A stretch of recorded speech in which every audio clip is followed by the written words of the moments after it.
दोस्तों, आज की इस वीडियो का टॉपिक है कि इन्वर्टर में वीए क्या होता है। बहुत ही छोटा सा टॉपिक है लेकिन कन्फ्यूज़न है इसमें कई लोगों को।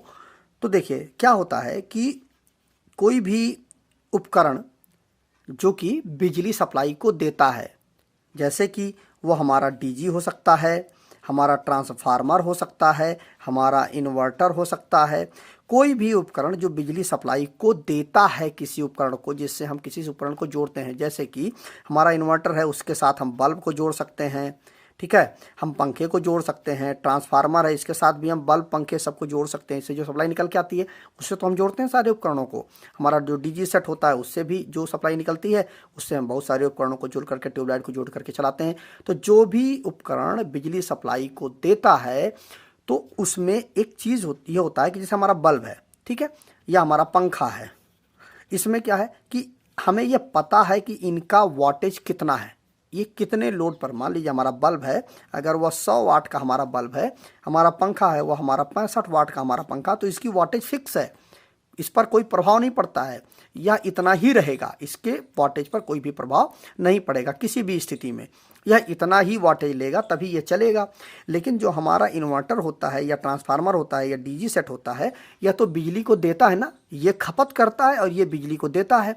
तो हमें या जिस कंपनी ने इस इन्वर्टर, ट्रांसफार्मर या इन सब चीज़ों को बनाया है उसको यह नहीं पता है कि आप किस लोड को इसके साथ जोड़ेंगे। क्यों? क्योंकि लोड हमारे 3 प्रकार के होते हैं, रजिस्टिव होता है, कैपेसिटिव होता है और इंडक्टिव होता है। 3 प्रकार के हमारे लोड होते हैं, जिसमें से जो हमारा रजिस्टिव लोड होता है वह तो हमारा फिक्स है। चलिए हमारा हीटर जो हो गया वह हमारा रजिस्टिव लोड के अंतर्गत आता है, ठीक है। हमारा प्रेस हो गया, ये हमारा रजिस्टिव लोड के अंतर्गत आता है। अब उस पर लिखा हुआ है अगर 1000 वाट, तो या तो पूरा का पूरा 1000 वाट कंज्यूम करेगा, कोई दिक्कत की बात नहीं है। हमारा जो कैपेसिटिव लोड है, जैसे कि हमारा कैपेसिटर हो गया, ये हमारा कैपेसिटिव लोड के अंतर्गत आता है। तो जो हमारा कैपेसिटर होगा उसका तो लोड हमारा फिक्स होगा, लेकिन जो हमारा इंडक्टिव लोड होता है यह हमारा वेरी करने वाला लोड होता है। क्यों? क्योंकि इन दोनों में पावर फैक्टर का कोई भी फर्क नहीं पड़ता है।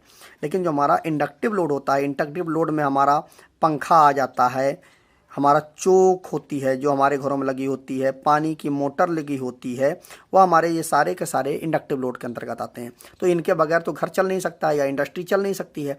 तो अब यहाँ पर क्या है कि कौन सा लोड हम चला रहे हैं। हम अब मान लीजिए हमने इन्वर्टर है हमारा या ट्रांसफार्मर है, उससे हम हीटर चला रहे हैं कि पंखा चला रहे हैं। क्यों? क्योंकि जैसे ही आपका इंडक्टिव लोड होगा तुरंत उसमें कॉस फाई तुरंत उसमें आ जाएगा। अब कॉस फाई क्या होता है? कॉस फाई एक अलग टॉपिक है, अगर आप कमेंट करेंगे तो उसको मैं और डिटेल में समझा दूंगा आपको। फिलहाल आप समझिए कॉस फाई जो होता है वह 0 से लेकर के 1 के बीच में वेरी करता है, ठीक है। तो अब क्या है कि यहाँ पर जो कॉस फाई है वह वेरी करने लगता है। कॉस फाई 1 से लेकर के, क्योंकि जो कॉस फाई होता है वो 0 से 1 के बीच में रहता है, 1 से ऊपर नहीं जाएगा और 0 से नीचे नहीं जाएगा। तो अब यहाँ पर क्या है कि अब cos 5.8 भी तो हो सकता है, 0.9 भी तो हो सकता है। अब 0.9 अगर हो गया तो क्या हो गया कि जितना हम यूज कर रहे हैं उसका 0.9 हो गया तो 10% हमारा नुकसान होगा।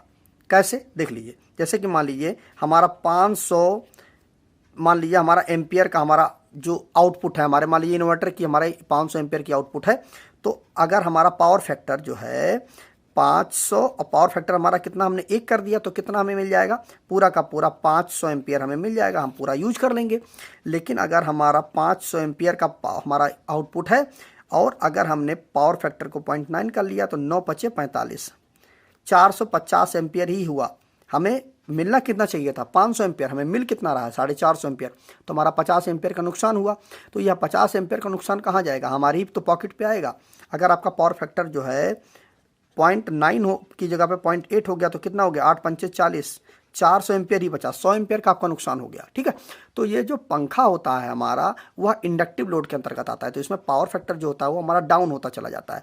तो अब जो कंपनी बना रही है इन्वर्टर को, उसे तो यह नहीं पता है कि आप कौन सा उपकरण उस पर यूज़ करेंगे, कौन सा उपकरण चलाएंगे। अब मान लीजिए आपने पंखा चला दिया तो उससे क्या होगा? उसकी वोल्टेज जो डाउन हो जाती है, वोल्टेज जो है डाउन हो जाती है, उसकी इफिशियंसी डाउन हो जाती है, उसकी जो आउटपुट पावर है वो भी डाउन हो जाती है, जो हमारा इन्वर्टर है। तो उस कंडीशन पर हम क्या करते हैं कि जैसे कि कोई भी आप इन्वर्टर लेने जाएं या आपका ट्रांसफार्मर लेने के लिए जाएं, डीजी लेने के लिए जाएं, तो अब चूंकि डीजी है हमारा तो केवीए में आएगा इसकी रेटिंग, ट्रांसफार्मर है हमारी तो वह भी केवीए में आएगी। और जो हमारा इन्वर्टर चूंकि छोटा है, डोमेस्टिक यूज के लिए आता है, इसलिए इसको हम वीए में इसकी रेटिंग आती है, क्योंकि के जो होता है ये 1000 के लिए होता है, 1000 के लिए होता है। लेकिन जो हमारा घरों के लिए जो इन्वर्टर यूज करते हैं वह जैसे 650 वीए का हमारा इन्वर्टर है, ठीक है। तो 650 वीए का इन्वर्टर मतलब क्या हुआ, ये 1000 में तो हुआ नहीं, लेकिन जो हमारा ट्रांसफार्मर तो मान लीजिए वह 1000 केवीए का है, ठीक है। तो 1000 केवीए का है तो क्या हुआ हमारा 1000 केवीए मतलब 1000 इसमें लग गया ना, इसीलिए जो हमारा ट्रांसफार्मर होता है वह केवीए में होता है, हमारा जो इन्वर्टर वगैरह होते हैं वो वीए में होते हैं। अब चूंकि एम्पियर पर इसकी कैलकुलेशन किया जाता है, जो हमारा इन्वर्टर होता है वो एम्पियर पर कैलकुलेशन उसका किया जाता है। अब एम्पियर पर कैसे कैलकुलेशन किया जाता है, मान लीजिए कि आपका 650 वीए का आपका इन्वर्टर है, तो वह कितने वाटेज के उपकरण को चला सकता है। अगर आपको ये निकालना हो कि कितने वाटेज के उपकरण को चला सकता है, तो इसमें आप 0.8 जो हमारा पावर फैक्टर है उसका मल्टीप्लाई कर दीजिए। जब आप 0.8 पावर फैक्टर का मल्टीप्लाई कर देंगे तो हमारा आ जाएगा 520 वाट हमारा आ जाएगा, ठीक है।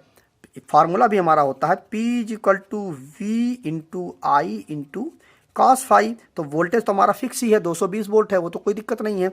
एम्पियर जो है हमारा वो कितना है, हमारा 650 वोल्ट एम्पियर है ना, यहाँ पे दिया गया है। तो हम मल्टीप्लाई कर देंगे cos फाई से, तो हमारा एक्चुअल में वाट पता चल जाएगा। जो पावर होता है उसी को हम वाट भी बोलते हैं।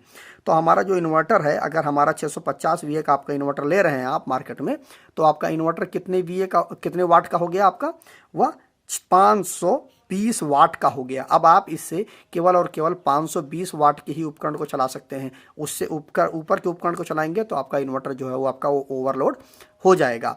अब इसमें क्या है कि अब यह जो 500 जो आपका 520 हो गया ना, अब यह 520 जो है आपका, वह आप पंखा चला लें उससे, चाहे ट्यूबलाइट जला लें आप उससे, चाहे कोई भी उपकरण आप चला सकते हैं, वो आपके ऊपर निर्भर करता है। लेकिन आप चला केवल सकते हैं 520 वाट का ही उपकरण आप उससे चला सकते हैं।